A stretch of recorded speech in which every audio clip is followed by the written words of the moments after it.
Hello and welcome back to Golden Age of DC Comics, 365 days. I am reading a book with you and for you and along with you. It's a coffee table book and it goes very well with coffee. Indeed. I got this as a gift almost 2 decades ago from one of my best friends, and it's been on all of my coffee tables ever since. And it's been something I've always been peeking through, and I'm very quite familiar with it. But what I'm thinking is that I'm going to talk about comic books every day for the rest of the year. And so tomorrow at 3 o'clock Eastern PM, tune in to find out what we're talking about then. But I'm going to use this book for its intended purpose. It's a page a day, and we're going to read and look at the art from a page a day. And this is from January 29th.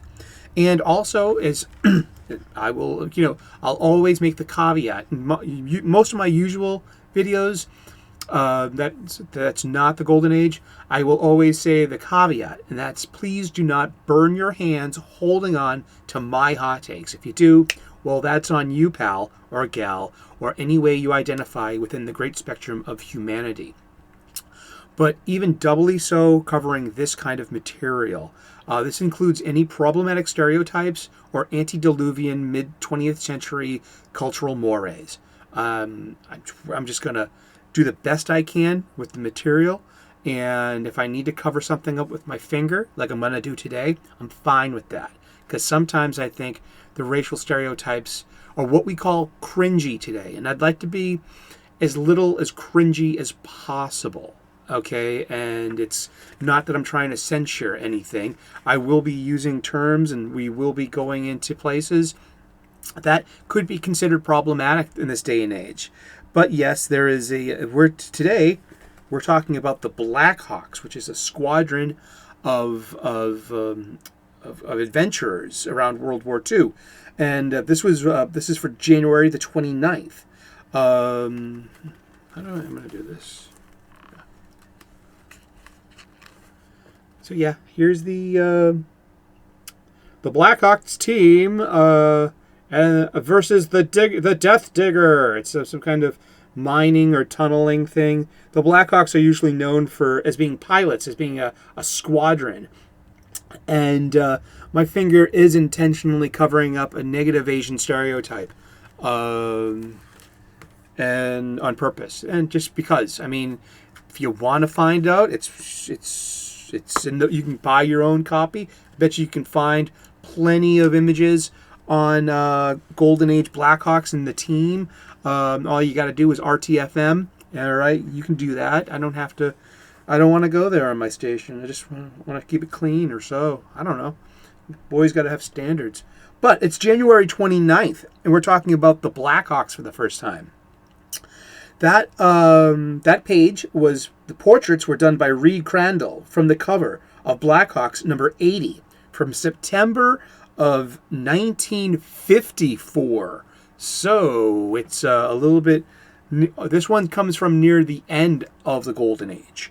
And it says, when Blackhawk made his debut in Military Comics number 1, August in 1941, he was a lone Polish aviator seeking revenge on the Nazis for the invasion of his country and the slaughter of his family.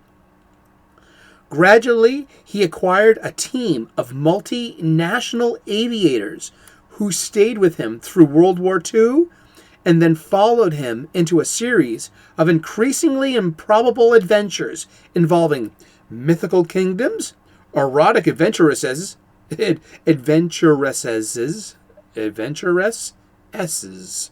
that means a plural of adventuress, a feminine adventurer, and they were exotic, not erotic. And futuristic weaponry, pioneers in the field of group heroics. The Blackhawks included Chop Chop. That was the unfortunate stereotype I was covering up with my finger because it's pretty stereotypical. Olaf, Hendrickson, Andre, Chuck, and Stanislaus. And yeah, that's the Blackhawks, and they were diversity and inclusion and representation in 1941 and 1942. And it's the inherent, was it the being political, or was it addressing that was the zeitgeist, was World War II and fighting Nazis. I mean, yeah, it's the fuel of imagination of millions of wartime boys and girls and people. There was a legitimate enemy and a legitimate threat, and which was only more legitimized after the fact when all the evidence became apparent. And yeah, and as history was being written, we look back and realize, oh my goodness, that really happened. Yeah, so that really happened, and it was during the golden age of DC Comics. And these adventure stories and these power fantasies and these tales of heroism, in a way to help cope with, the bleeding wound of a world war and the unknown fate of peoples being reduced and genocide and purpose and intended calculated murder. So